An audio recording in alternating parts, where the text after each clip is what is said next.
बहुत समय पहले की बात है। एक गांव में एक किसान रहता था। उसकी पत्नी बहुत ही सुंदर और नौजवान थी। मेरी तो किस्मत ही खराब है जो मेरी शादी इस किसान से कराई। मेरे घर वालों की मति मरी गई थी। किसान उसकी बीवी की सारी बातों को सुनमान सुनता रहता, लेकिन वह जवाब नहीं दे पाता। जो भी व्यक्ति उसकी पत्नी को देखता तो वह हक्का बक्का रह जाता। किस्मत हो तो इस किसान के जैसी हो। कितनी सुंदर बहू मिली है। और एक हम हैं जो हमारी बहू को एक बार देख लें तो उसको 2 दिन तक देखने की इच्छा ही नहीं होती। क्या करें, मजबूरी है, देखना तो पड़ेगा, नहीं तो खाना नहीं मिलेगा। और वह गुनगुनाते हुए वहां से निकल जाता है। इधर किसान को अपने खेतों पर शाम हो जाती है और उधर किसान की पत्नी अकेले ही गुनगुनाती है। हाय ये मेरी किस्मत, क्या सोचा था और क्या हो गया। खूब मेले में घूमूंगी और रेशम की साड़ियाँ पहनूंगी, लेकिन मेरे सारे सपने अधूरे रह गए। हाय मेरे सपने। सुबह होते ही ये खेतों में चले जाते हैं और शाम को खाकर इस टूटी खटिया पर सो जाते हैं। थोड़ी देर बाद किसान आ जाता है। अरे भाग्यवान, आज खाने में क्या बनाया? आज तो जोरों की भूख लगी है और मेरे लिए थोड़ी सी चटनी बना देना। पत्नी छिड़कर किसान से बोलती है। हाँ, पहले से ही बना कर रखी है और कुछ बना दूं महाराज आपके लिए। अपनी पत्नी के पास जाकर बोलता है। तुम कैसी बात कर रही हो? तुम ही मेरे लिए सब कुछ हो। मुझे तुम्हारे अलावा और कुछ नहीं चाहिए, मेरी बुलबुल। कैसी बुलबुल? इस बुलबुल को तो आपने पिंजरे में बंद करके रख रखा है, कहीं घुमाने के लिए नहीं ले जाते और मुझे बुलबुल बोल रहे हो।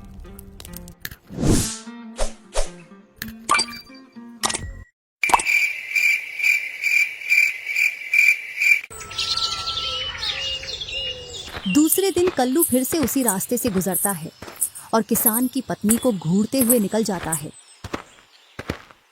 और वह अपने दोस्त के पास जाकर बोलता है।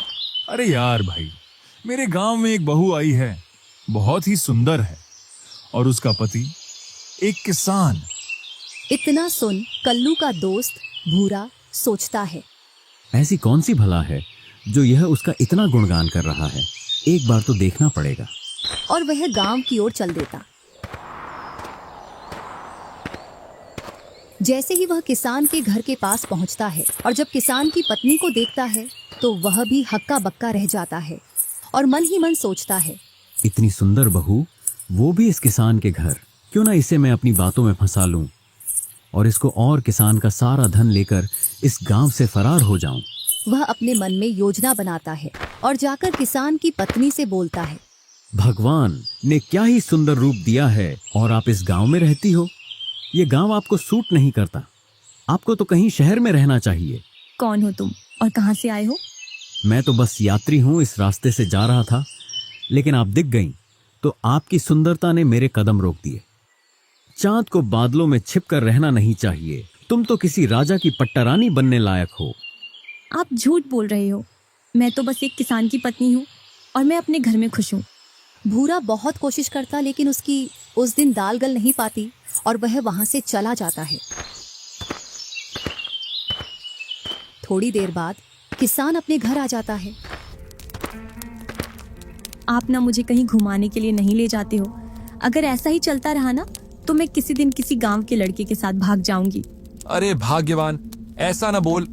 बस फसल आ जाए, फिर तुझे राज्य का सबसे बड़ा मेला घुमा कर लाऊंगा।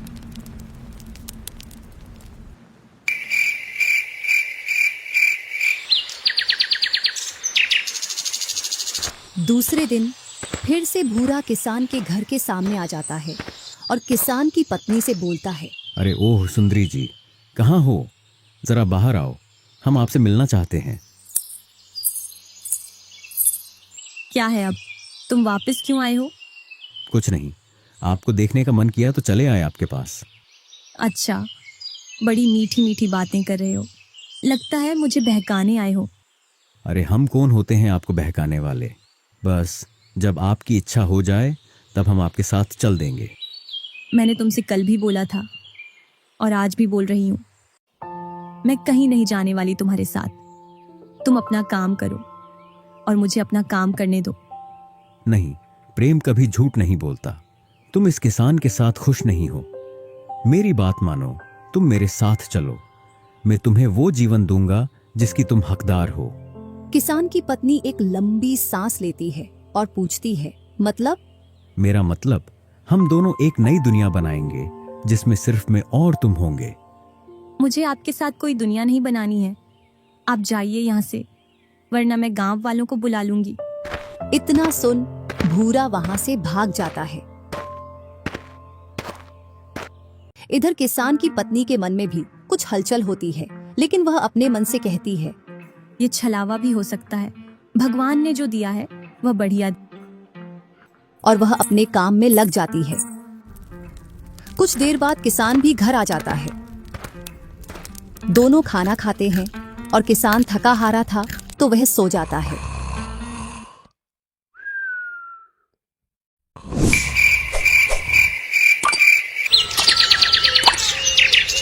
ऐसे ही कुछ दिन बीतते गए। किसान जब अपने खेतों पर चला जाता, तब भूरा किसान के घर के सामने आकर खड़ा हो जाता और किसान की पत्नी को नई नई चीजें लाकर देता, जिससे किसान की पत्नी उसके बहकावे में आ जाती है और दोनों एक दिन उस गांव से भागकर कहीं दूर शहर में बसने की सलाह बनाते हैं।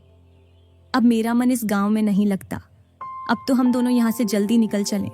हाँ जरूर, तुम ना मुझे कल गांव के बाहर मिलो। हम दोनों वहीं से शहर की ओर निकल चलेंगे, इस गांव को हमेशा के लिए छोड़कर। हाँ बिल्कुल, मैं तुम्हें सुबह के समय वहाँ मिल जाऊंगी जब किसान अपने खेतों पर चला जाएगा। अरे अभी तुम्हारा पति फसल बेचकर आया है ना, तो एक काम करना, तुम उस फसल के पैसे और तुम्हारे सारे गहने एक पोटरी में बांध कर ले आना, क्योंकि अभी कुछ समय के लिए वह पैसे अपने खर्चे पानी के लिए हो जाएंगे। हाँ। किसान की पत्नी उससे हाँ बोल देती है और वह अपनी तैयारी में लग जाती है। किसान के सारे पैसे और उसके सारे गहने बांधकर रख लेती है।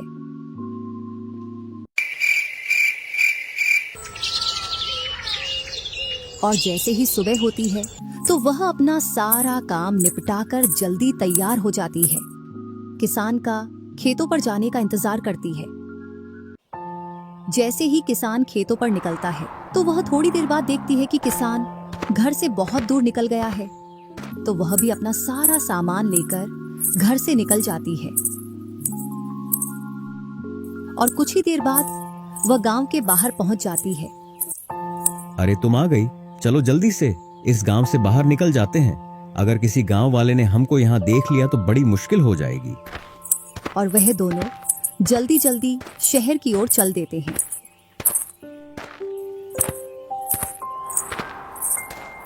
जैसे ही वह गांव से थोड़ी दूर पहुंचते हैं तो रास्ते में एक बड़ी नदी पड़ जाती है। क्या तुम्हें तैरना आता है? नहीं, मुझे तो तैरना नहीं आता। अब क्या करेंगे? इस नदी को कैसे पार करेंगे? फिर वह अपने मन में सोचता है, क्यों ना मैं इसका सारा धन लेकर नदी के उस पार चला जाऊं। इसको तो तैरना भी नहीं आता और शहर में तो इससे भी सुंदर लड़की मिल जाएगी इस धन को देखकर।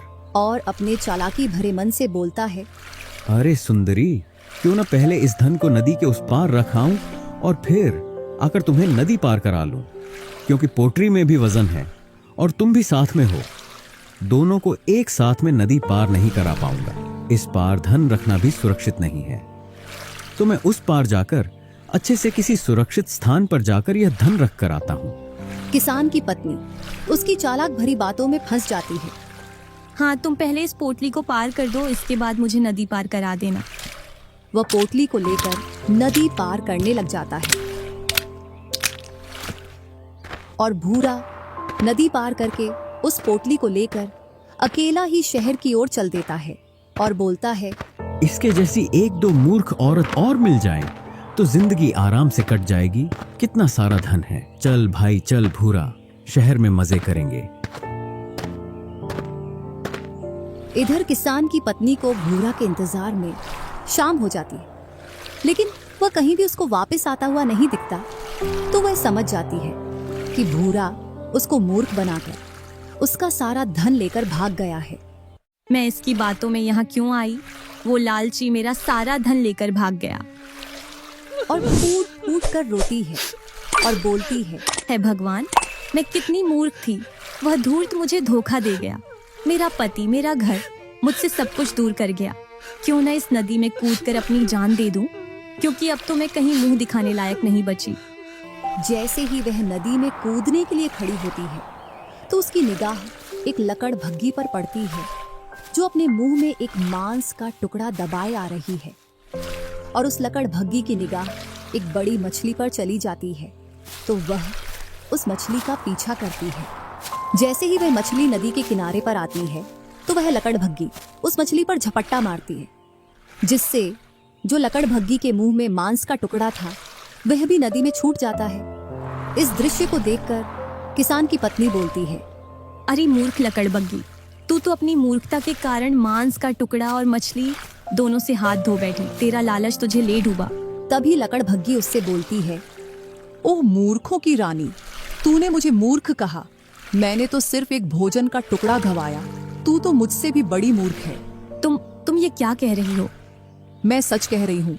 तूने एक प्यार करने वाला सरल पति छोड़ दिया जिसके पास तू सुरक्षित थी। तूने एक अज्ञात प्रेमी के लालच में अपना घर, संसार और धन दौलत सब गंवा दिया। अब तू न तो उस किसान की रही न उस ठग की।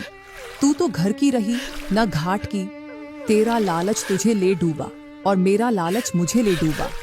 और तू तो अपनी मूर्खता का जीता जागता उदाहरण है।